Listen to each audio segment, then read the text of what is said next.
हमारे YouTube channel study point Khorampur में आप सभी का स्वागत है।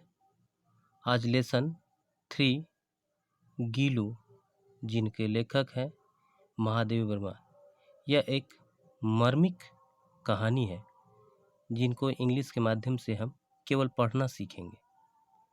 चलिए अब पढ़ना स्टार्ट करते हैं।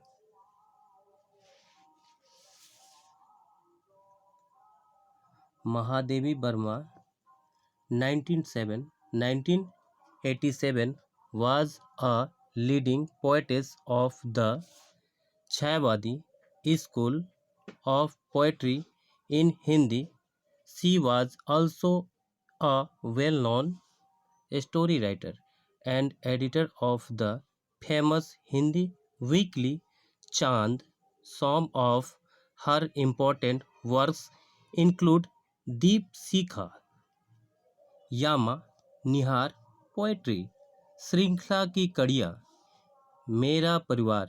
She was the recipient of Mangla Prasad prize, Bharati award and the Jnanpith award along with Padma Bhushan. She was elected fellow of the Sahitya Academy.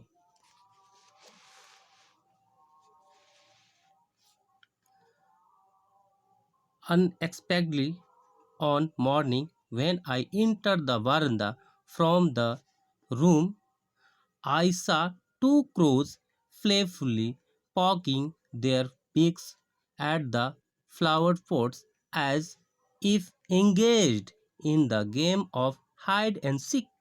Suddenly, my assiduous critique of this mythical tale of the crow was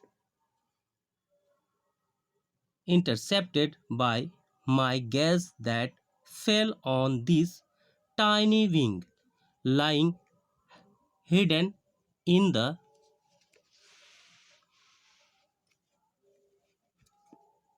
gap at the junction of the pot with the wall.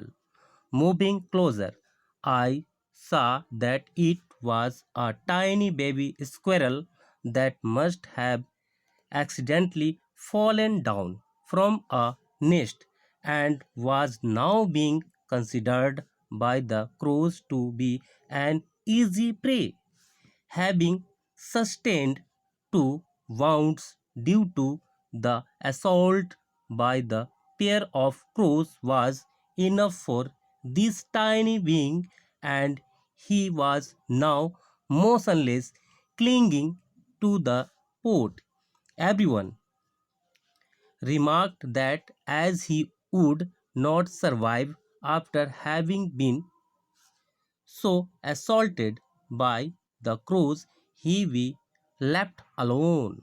But my mind refused to accede to their views, and therefore I gently lifted him up and brought him to my room, and after wiping the blood from his wound with cotton wool, applied penicillin ointment.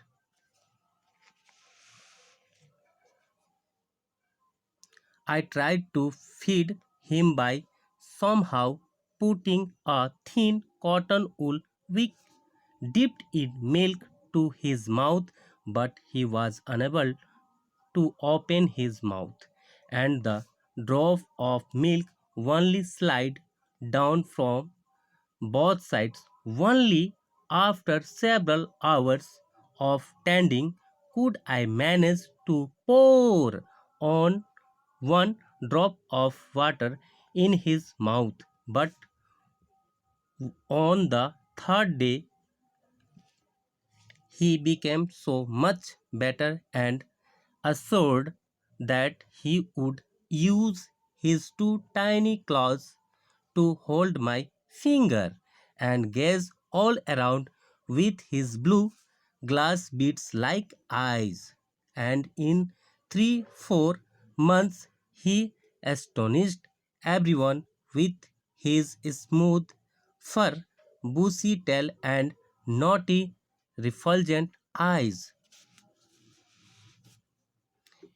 A transformation from common to proper noun followed, and we started calling him Gillu. I hung a light weight flower basket lined with cotton wool, cotton wool on the window with the help of a wire. For 2 years, this was Gillu's abode. All were pleasantly astonished at his antics and intellect.